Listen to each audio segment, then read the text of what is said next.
সুপ্রিয় দর্শক, প্রথম রমজানের আজকের এই মুহূর্তে আমরা অবস্থান করছি কুমিল্লার রাজগঞ্জের একটি ইফতার সামগ্রীর দোকানে। আমরা যদি এখানে লক্ষ্য করি আমরা দেখতে পাবো যে এখানে কিন্তু ক্রেতারা কিন্তু ইফতার কিনাতে খুবই ব্যস্ত সময় পার করছেন এবং প্রথম রমজানের ইফতারের ঠিক আগ মুহূর্তে জমে উঠেছে ইফতার বাজার। আমরা এখানে দেখতে পাচ্ছি ইফতারের যে সচরাচর সামগ্রীসমূহ যেমন ছোলা, বেগুনি, পেঁয়াজু, আলুর চপ, জিলাপি ইত্যাদি সামগ্রী কিন্তু এখানে বিক্রি করা হচ্ছে। আমরা যদি একজন ক্রেতার সাথে কথা বলি। জি ভাই, আপনি তো এখানে ক্রেতা, ইফতার কিনতে আসছেন নিশ্চয়ই, তো এখানে আপনি কি কি নিলেন ইফতারের জন্য? আজকে ইফতারির সামগ্রীগুলো নিতেছি আর কি, আপনার ছোলা, পেঁয়াজু, আলুর চপ, ডিম চপ, জিলাপি, বুরিন্দা, এগুলো ইফতারির সামগ্রীগুলো নিতেছি। কেমন দাম কেমন দেখতেছেন? দাম রমজানের শুরুতে এমনিতে সবসময় একটু বেশিই থাকে, যে কোনো নিত্য প্রয়োজনের জিনিস। এটা নতুন না, এটা আরও আগে থেকে এরকমই, এই সেম। আচ্ছা, এই যে দামটা বেশি দেখতেছেন সেটা নিয়ে আপনার কিছু বলার আছে কিনা? কিছু বলবো বলতে, এটা আমাদের দেশে এরকমই চলতেছে, এটা কিছু বলার নাই। জন্ম থেকে এইভাবেই দেখতেছি, রমজান আসলে যে কোনো জিনিসের দাম বাড়ে।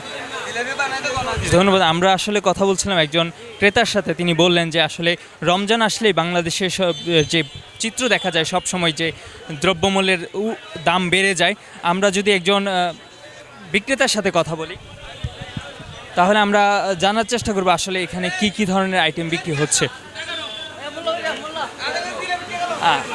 আচ্ছা ভাইয়া, আপনাদের এই যে আজকে ইফতার বাজারে কি কি ধরনের আইটেম আপনারা বিক্রি করছেন এবং এগুলোর দাম কেমন? আমাদের আছে ডিম চপ আছে 20 টাকা, জালি কাবাব 20 টাকা, হাঁসের কাবাব আছে 30 টাকা, চিকেন ফ্রাই 60 টাকা, সাসলিক 60 টাকা, বেগুনি আছে 5 টাকা, আলুর চপ 5 টাকা, ফাগুরা 5 টাকা, পরে বেগুনি 5 টাকা। আচ্ছা, এই যে বিক্রি করতেছেন, আপনাদের ক্রেতা বা যারা কিনতেছে তাদের সাড়া কেমন দেখতেছেন আপনারা? যারা ভালো বলতেছে, কোনো কমপ্লেন নেই। দর্শক, আমরা আসলে কথা বলছিলাম যে এখানে বিক্রেতা আছেন, তারা জানালেন যে বিভিন্ন আইটেমের দাম এবং কি কি ধরনের আইটেম তারা বিক্রি করছেন এবং তারা যতটুকু বললেন যে রমজানের প্রথম দিন সেই আলোকে কিন্তু ক্রেতাদের একটা বিশাল ধরনের একটা ভিড় আমরা দেখতে পাচ্ছি।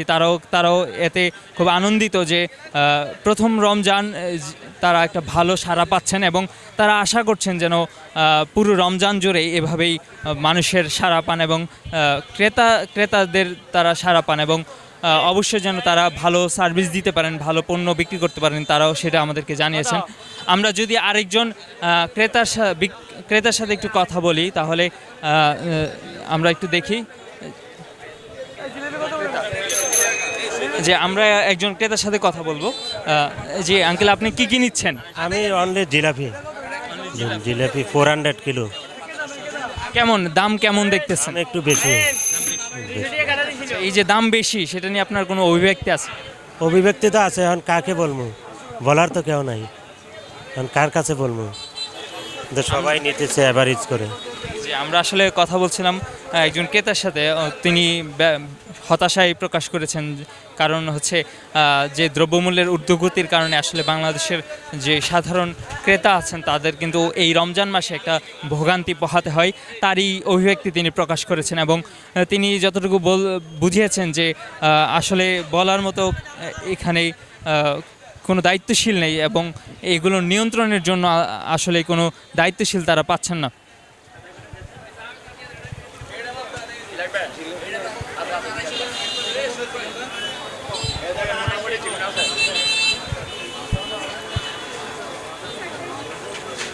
সুপ্রিয় দর্শক, এই ছিল আজকের এই রাজগঞ্জ বাজারের যে ইফতার বাজার, সেখানে সর্বশেষ আপডেট। অবশ্যই কুমিল্লার সকল আপডেট পেতে কুমিল্লার কাগজের ফেসবুক পেজ এবং কুমিল্লার কাগজের সাথে সম্পৃক্ত থাকবেন। সবাইকে ধন্যবাদ।